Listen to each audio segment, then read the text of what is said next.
সবাইকে সালাম ও শুভেচ্ছা জানিয়ে শুরু করছি। আশা করি শিক্ষার্থী বন্ধুরা আপনারা সবাই অনেক অনেক ভালো আছেন।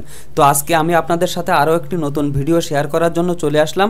আজকে আমার ভিডিওটির টপিক হচ্ছে এইচএসসি 2024 অটো পাস দিবে নতুন সরকার, কতটুকু সত্য।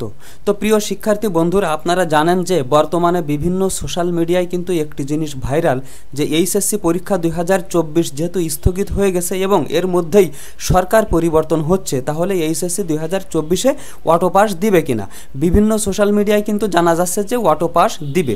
যেমন আমি যদি এখানে দেখি, তাহলে এখানে দেখা যাচ্ছে যে ইউটিউব, ফেসবুক সহ বিভিন্ন সোশ্যাল মিডিয়ায় কিন্তু এইচএসসি 2024-এর অটো পাস নিয়ে সয়লাভ হয়ে গেছে। তো এই বিষয়টি কতটুকু সত্য, সেই বিষয়ে মূলত আজকে আমি আপনাদের সাথে আলোচনা করব। তো আমার এই ভিডিওটি যদি আপনারা সম্পূর্ণ দেখেন, তাহলে জানতে পারবেন যে এইচএসসি 2024 অটো পাস হবে কিনা, অথবা পরীক্ষা যেখানে স্থগিত হয়েছিল সেখান থেকে আবার নতুন করে হবে কিনা।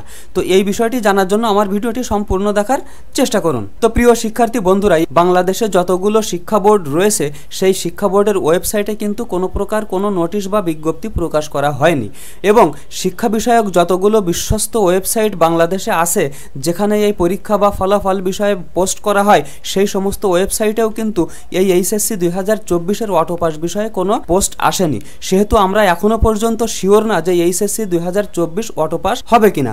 তবে আপনাদের প্রতি একটা অনুরোধ, আপনারা আমার এই চ্যানেলটিকে সাবস্ক্রাইব করে রাখবেন, তাহলে এইচএসসি 2024-এর বিষয়ে পরবর্তীতে যদি কোনো আপডেট আসে, যেমন এইচএসসি 2024 অটো পাস হবে নাকি পরীক্ষা যেখানে স্থগিত হয়েছিল সেখান থেকে আবার শুরু হবে, সেই সমস্ত বিষয়গুলো নিয়ে কিন্তু খুঁটিনাটি ভিডিও আমার চ্যানেলে প্রকাশ করা হবে। তাই সেই ভিডিওগুলি সবার আগে পেতে আমার এই চ্যানেলটিকে সাবস্ক্রাইব করে রাখতে পারেন। তো আজকের ভিডিও এই পর্যন্তই। পরবর্তীতে আরও সুন্দর সুন্দর আপডেট সহ ভিডিও নিয়ে আসার প্রত্যাশায় আজকের মতো এখানেই বিদায়। আল্লাহ হাফেজ।